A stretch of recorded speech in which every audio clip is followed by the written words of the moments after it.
It happened. At 9:45 a.m. Tehran time on February 28th, the United States and Israel launched Operation Epic Fury, the largest joint military strike in decades. Ayatollah Ali Khamenei, supreme leader of Iran for 37 years now, is dead. His compound in Tehran's Pastor district was obliterated in the opening salvo. 40 Iranian military commanders killed in the first wave. Iran has now launched 541 drones, 165 ballistic missiles, and 2 cruise missiles across the Middle East in retaliation. Dubai International Airport, the world's busiest, is shut down indefinitely. The war has started. Operation Epic Fury launched at 9:45 a.m. Tehran time, February 28th. Israel's operation runs simultaneously, codenamed Roaring Lion. The opening strike was a decapitation strike targeting Khamenei's residence and office directly. Israeli security officials confirmed his body was found and identified by intelligence sources. Iran's Chief of Staff Lieutenant General Abdurrahim Musavi killed in the initial strikes. A majority of Iran's senior military leadership dead in the first hours. Iran responded immediately with 541 drones, 165 ballistic missiles, and 2 cruise missiles hitting the UAE, Bahrain, Kuwait, Qatar, and Jordan. 9 people killed in a direct missile hit near Jerusalem. A girls' elementary school in Manab, Iran struck. 148 civilians confirmed dead. And Trump just went on Truth Social calling for regime change. Before we break down exactly what happened and why this is the most consequential day in Middle East history since 9/11, please make sure you subscribe to Angel News. We're giving you the real analysis nobody else will touch. Share this with everyone you know, because while you were sleeping last night, the United States killed the supreme leader of Iran, and the entire Middle East is now under attack. Trump authorized the strike after U.S. intelligence detected Iran was planning a preemptive missile launch against American forces. That intelligence changed everything. The operation began at 1:15 a.m. Eastern Time, 9:45 a.m. in Tehran, a regular Iranian workday Saturday morning. The first target, Khamenei's highly secure compound in the Pastor district of northern Tehran.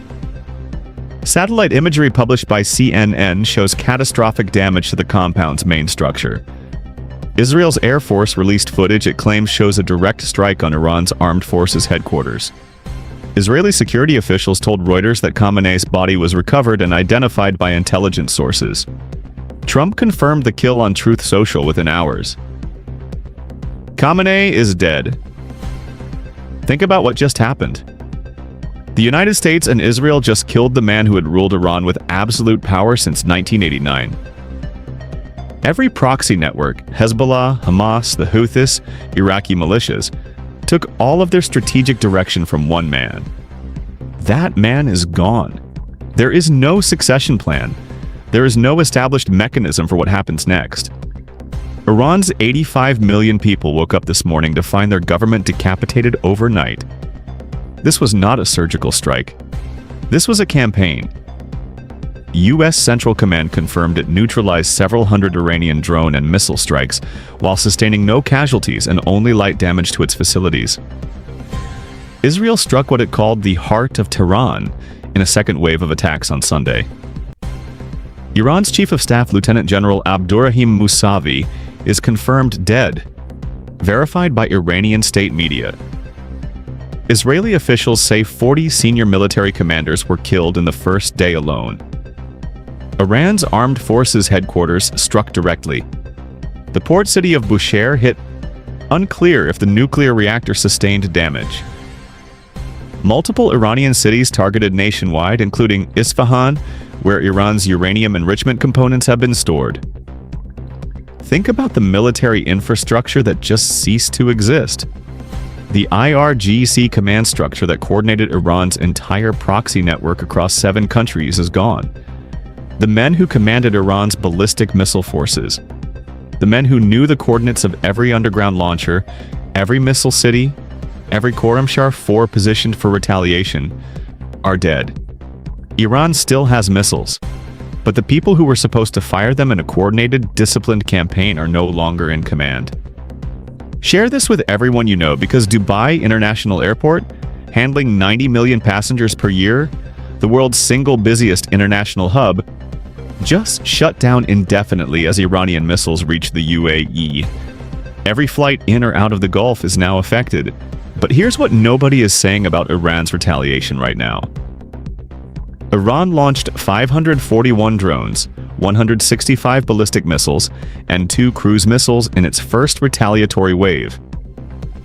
The UAE Defense Ministry confirmed 165 ballistic missiles, 541 drones, and 2 cruise missiles struck or were intercepted across the country alone, with 35 drones making impact despite interceptions. 3 people killed, 58 injured in the UAE. Iranian missiles hit a residential building near Jerusalem. 9 killed, 18 injured. Iran hit the Crown Plaza Hotel in Manama, Bahrain, causing a fire. A drone intercepted near the Etihad Towers complex in Abu Dhabi. Debris caused minor injuries. 1 person killed in Kuwait. Iran's Security Commission declared it would drag every country hosting U.S. bases into the war. Saudi Arabia condemned the Iranian attacks on its Gulf neighbors as a breach of sovereignty.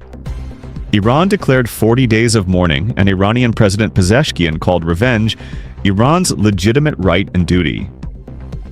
Think about what 541 drones and 165 ballistic missiles in 24 hours means. Iran just fired one of the largest single-day missile barrages in the history of modern warfare. And this is without its full command structure. Without coordinated IRGC leadership. These are the retaliatory strikes of a decapitated military executing pre-planned contingency orders, not a coordinated campaign. Iran still has thousands of missiles in those underground cities. Iranian President Pezeshkian is now in command. He has called revenge Iran's legitimate right and duty. The next wave is coming. Iran's retaliation picture right now: 541 drones, 165 ballistic missiles, 2 cruise missiles launched in day 1. 35 drones made impact in the UAE despite interceptions. Missiles hitting residential buildings in Israel, a hotel in Bahrain, infrastructure across Kuwait, Qatar, Jordan. The Strait of Hormuz, 150 freight ships including oil tankers, stalled behind the strait as it effectively closes. Oil prices spiking globally. The U.S. counterposture, CENTCOM confirmed it neutralized several hundred Iranian drone and missile strikes with no American casualties. The USS Abraham Lincoln Carrier Strike Group, Carrier Air Wing 9, actively generating combat sorties from the Arabian Sea. The USS Gerald R. Ford, now fully positioned in the Mediterranean, providing a second strike package.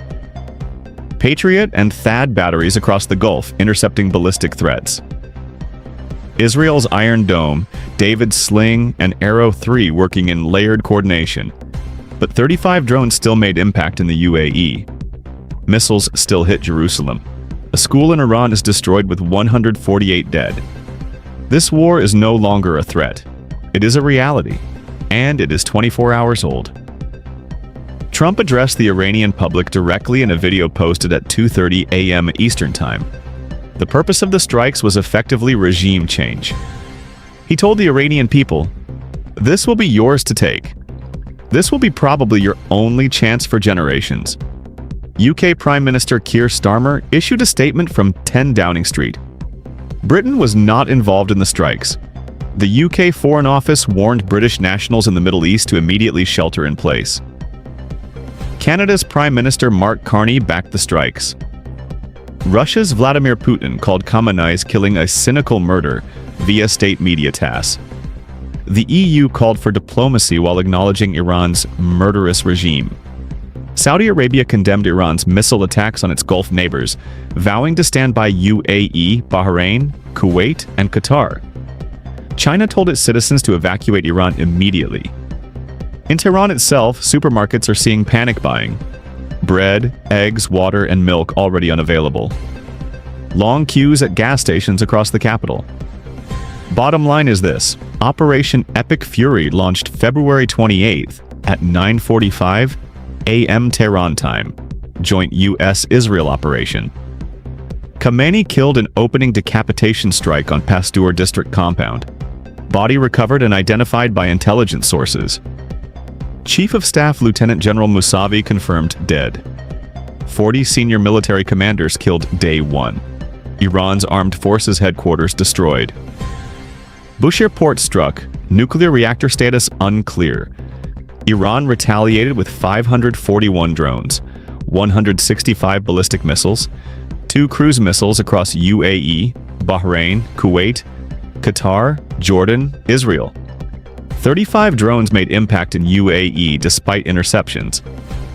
9 killed near Jerusalem. Hotel in Bahrain hit. 1 killed Kuwait, 3 killed UAE. 148 civilians dead in Manab school strike. Strait of Hormuz effectively closed. 150 tankers stalled. Dubai International Airport shut indefinitely. Trump called for Iranian regime change in 2:30 a.m. video statement. UK not involved. Russia condemned Khamenei killing. Saudi Arabia backing Gulf neighbors against Iranian missiles. Iranian President Pezeshkian says revenge is legitimate right and duty. Iran declared 40 days of mourning. Second wave of strikes coming. Whether Iran's next missile wave overwhelms Gulf air defenses, or whether U.S. and Israeli strikes destroy Iran's remaining launch capability before it can fire again, will determine if this becomes a contained regime change operation or a full regional war that pulls Saudi Arabia, the UAE, and every U.S. base in the Middle East into direct combat. Khamenei is dead, but Iran's missiles are still in their silos. One thing is absolutely certain. This war started 24 hours ago,